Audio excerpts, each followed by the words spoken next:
माझं सोलापूर न्यूजमध्ये आपल्या सगळ्यांचं स्वागत.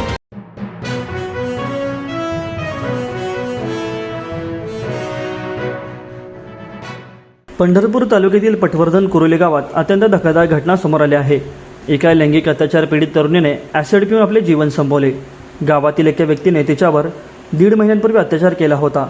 यानंतर तरुणीने ॲसिड प्राशन केले. उपचारादरम्यान सोलापूरमध्ये तिचा मृत्यू झाला. मिळालेल्या माहितीनुसार पटवर्धन कुरोली येथे रविवारी गावातील नराधमाने तिच्या इच्छेविरुद्ध बलात्कार केला. या घटनेमुळे मानसिक आणि शारीरिकदृष्ट्या खचलेल्या तरुणीने 11 एप्रिल रोजी ॲसिड प्राशन केले. त्यानंतर तिला सोलापूर आणि पुण्यातील दीनानाथ मंगेशकर रुग्णालयात, डेक्कन यासह विविध रुग्णालयांमध्ये उपचारासाठी दाखल केले होते. 1.5 महिन्याच्या दीर्घ उपचारादरम्यान ती मृत्यूशी झुंजत होती. मात्र रविवारी तिचा मृत्यू झाला. या प्रकरणी 11 एप्रिल रोजी करकम पोलीस ठाण्यामध्ये गुन्हा दाखल करण्यात आला होता.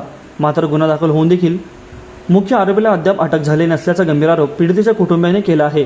या गंभीर निष्क्रियतेवर पोलीस प्रशासनावर तीव्र टीका होत आहे. पीडितेच्या मृत्यूनंतर संतप्त नातेवाईकांनी मृतदेह रुग्णालयातून थेट करकंब पोलीस ठाण्यात आणला.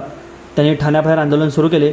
जोपर्यंत मुख्य आरोपीला अटक होत नाही आणि आमच्या मुलीला न्याय मिळत नाही तोपर्यंत मृतदेहावर अंत्यसंस्कार करणार नाही अशी ठाम भूमिका कुटुंबियांनी घेतली.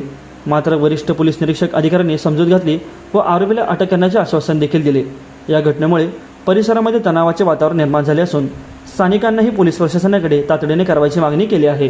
माझं सोलापूर न्यूज या यूट्यूब चॅनलला सबस्क्राईब करा आणि बेल आयकॉन प्रेस करायला विसरू नका.